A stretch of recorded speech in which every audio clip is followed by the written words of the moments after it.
Kill Dr. Lucky is a game that has been around for quite a while. I don't just mean that has been published some 20 years ago, but really it has been around. Somehow I kept crossing paths with this game that I hadn't played until recently. I would see a copy in my friendly local game store, or one of the several editions. I would read a description online, somebody would be talking about it, and yet it took me until now to finally play the game. And I did that in occasion of this new edition here, the 19.5th anniversary edition. I like the fact it's not the 20th. Everybody does that, and that already gives you a sense of one of the motors behind the design, which is humor. This is a humorous design. Humor plays a huge role in it. I would say that if you're approaching this game as a serious game, as a game with clear, elegant mechanics, you're really going to be disappointed. It is a game that works as a platform for you to have some free-form fun with your friends. The game is also, speaking of humor, a parody of the game Clue, or Cluedo, as the game is called in some international editions. Clue/Cluedo is a game inspired by the classic mystery fiction of the golden age of the genre from the 1930s and the 40s, in the years of Agatha Christie, Dorothy Sayers, and Guy Marsh, John Dixon Carr, and actually the original Cluedo dates back from that age. When fiction tended to look like a game, the genre itself had become sort of like a game between the reader and the writer, and also somebody came up with the idea, well, why don't we make an actual game based on that idea. Kill Dr. Lucky is a parody of that. It resembles Clue in the fact that you have a secluded mansion with strange characters going around, and you have a victim. The difference, of course, is that in Clue and traditional mystery fiction, the characters are trying to figure out who the murderer is. Here you're trying to make the murder happen because the characters controlled by the players are trying to murder Dr. Lucky, so not that lucky really. They're trying to murder Dr. Lucky, who is controlled by a very simple AI. The Dr. Lucky in the game is a non-playing character. Let me show you how the game works. The game is played on this really nice looking mounted board representing Lucky Mansion, where Dr. Lucky will move around, apparently oblivious to the murder attempts, which is the target. The board is also double-sided. There is another version of the mansion on the other side. It has a more intricate map, and in any case, it certainly adds replay value to the whole experience. Each player controls a character whose position on the board is marked by an Italian fiasco bottle. This is really what these pawns make me think of. Each player also gets a card representing their character, a card of the matching color. These cards are really not strictly necessary in game terms, but they give you the biography of the character and the fictional reasons why the character is interested in killing Dr. Lucky. They just add some humor and flavor to the game while not being mechanically necessary. Then each player also will have a hand of cards. Cards come out of this deck. The cards are of very good quality, with nice art, nice color palette, and the cards are divided in failures that have a numerical value, move that have a numerical value and a designated room, and also weapons that have a weapon value, and that is the generic weapon value, and then a weapon value that is higher based on a specific room where the effect of the weapon is maximized. For example, 2 here in general, 4 in the kitchen. So most of these weapons, if not all of them, are very are situational. Their values change, which adds some tactical elements to the game. Now, how does the game work? Each turn, when it is your player, you get a free move, so you can move from one area in the house to another one, and you move from room to room using these doors here. These white areas are connections. As you can see, there are also hallways, but they do not really count as areas. They count as connections. As a matter of fact, you cannot end your turn in a hallway. You need to end the turn in a room. So you simply imagine these as lines that connect the rooms. Also, it is important that there are lines of sight that run out of these doors or these connections. So from here I could say with this Carter into the billiard room, I could say into the sitting room, I could see on the gallery and vice versa. I cannot move. That's a special edge. I cannot move through that edge, but I can see through it. So line of sight, as you will see, is pretty important. And remember, we will have Dr. Lucky going around without a clue of what's going to happen to him.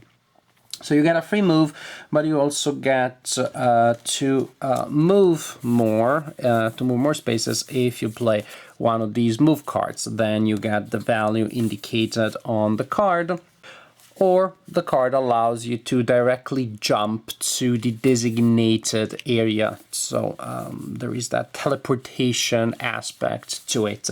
Some of these cards, however, movement cards, will not be all that valuable for the teleporting effect because some areas of the board will be closed depending on the number of players. So you may close one wing or the other or both depending on the number of players. So if you have a movement card that directs you to those, you can only use it for the basic movement value.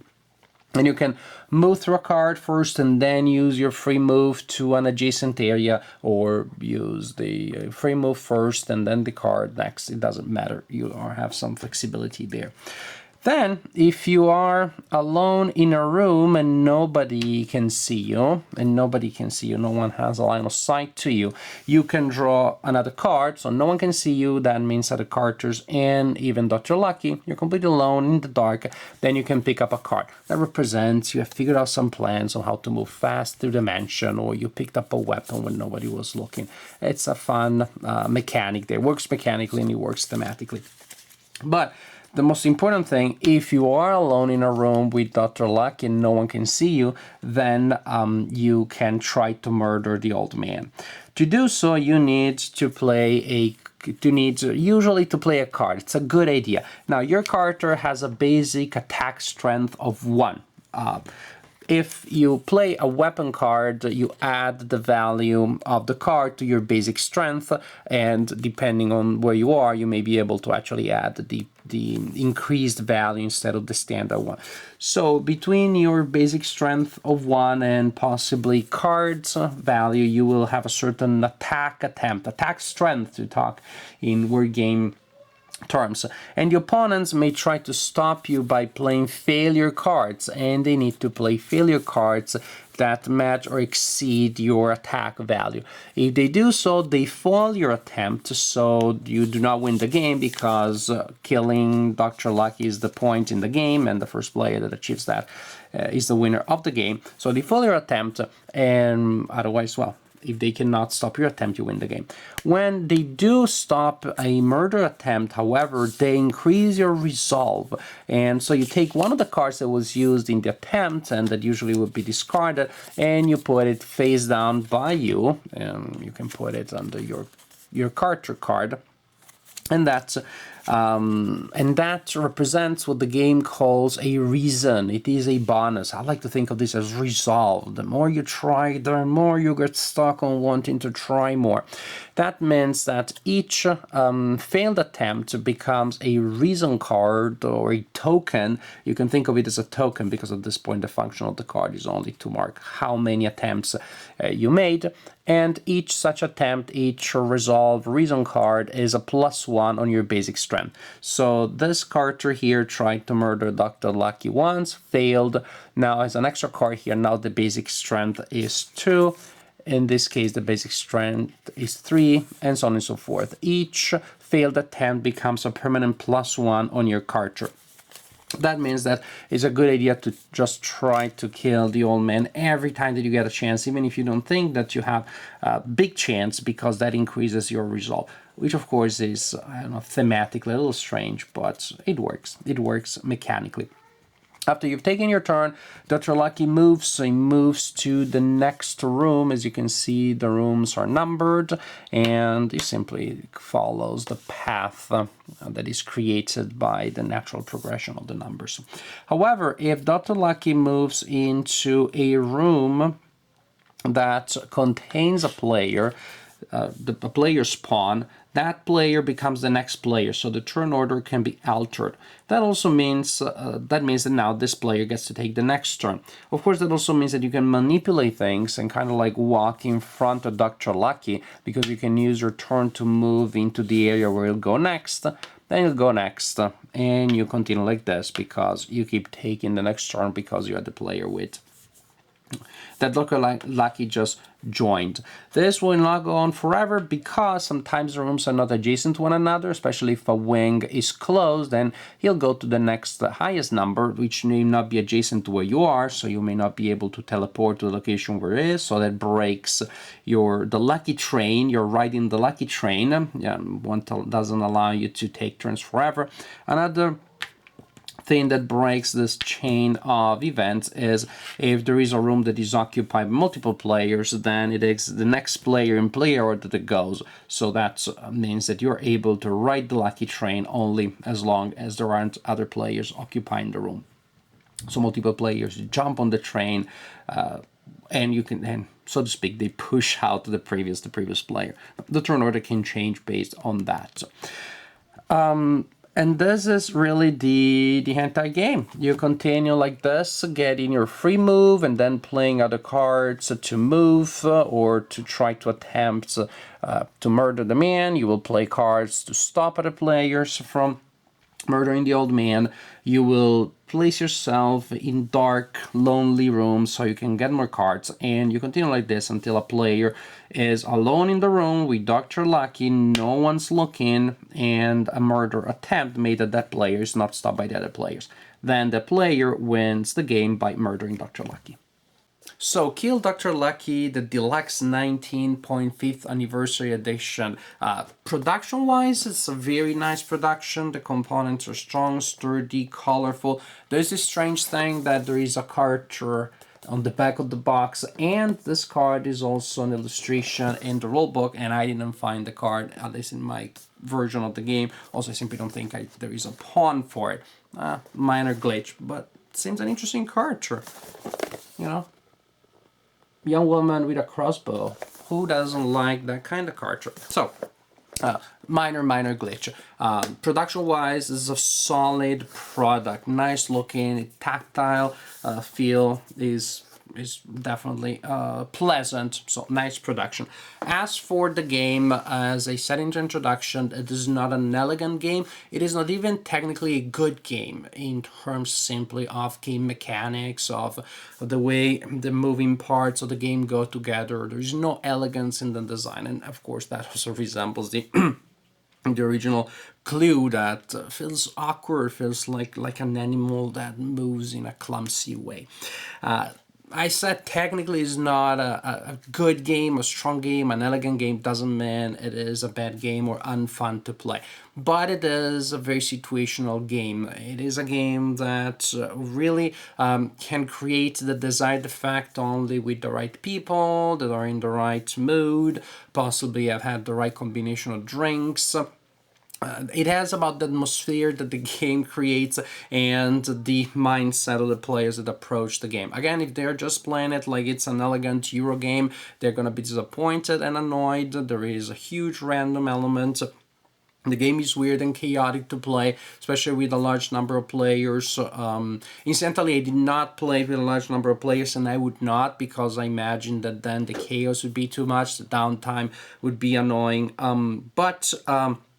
It is a game that per se really works almost as a platform for social interaction. It is not about that super elegant move, the super smart move that you played, but about how much you laughed in imagining the situation that emerges from the mechanics, from the interaction of the components. How you try to strangle or to hang Dr. Lucky in one room and he evaded for some strange twist of fate. Maybe the rope broke, or you try to do something usually crazy and you and you fell down and you slipped on a banana peel at the last second. It's about you moving around in the dark and grabbing stuff that you didn't want and is useless, etc., etc., etc.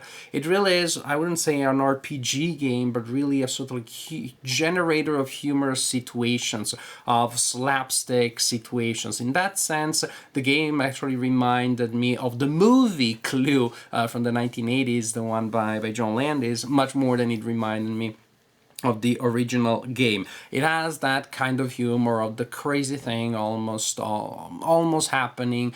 It has an Abbott and Costello type of humor behind people trying to do something, and the humor comes from them messing gloriously or ingloriously, depends on the point of view. Gloriously in terms of how much fun it is to see these crazy characters trying to achieve evil and actually turning out to be absolutely clownish figures. So it is, and speaking of the mechanics, there is a little bit of strategy there. Some cards are really powerful in some rooms, and so you're trying to manipulate things in such a way that you will find yourself alone in that room with Dr. Lucky, so you can use the card with the maximum attack power, and then you have an almost certain win. Yes, you can plan for that, but ultimately there is a huge luck factor involved there, which means a game may be actually very short because a player does manage to creates that configuration of events early on, and the game lasts like 5-10 minutes. Then everybody laughs at how crazy a game that lasts such a short span of time is. On the other hand, it may be that the game actually lasts a little longer and it still ends abruptly because of that conjunction of factors. Then the game is not short enough that it's funny that it ended so quickly, because it didn't end very quickly, but it's not large enough to really give you an interesting game situation. Then it simply feels anticlimactic. It simply feels like somebody turned off the TV as you were watching. You're like, hey, I was playing that. Why did you win right now? It doesn't bother me that I didn't win. It bothers me of the way the game ended. Again, there is that element that don't look at this game just as a game in an exquisite ludic perspective, ludologist perspective, to be all technical, then this game is really not for you. Also, I don't know that it's a narratological game that has a strong story. It's more like crazy vignettes and episodes that can be fun to enjoy individually. So overall, it is not a great game, technically speaking, but it can be pretty fun if the stars are right. As I said, you need right people, right situation, right moods. People need to know what to expect, and especially what not to expect. You need to warn them. They may have heard about the game, so again, they may not expect advanced civilization game, but if the stars are right, if everything goes together well, then this is a game that you can have fun playing while the game remains, again, a little bit of an awkward beast per se.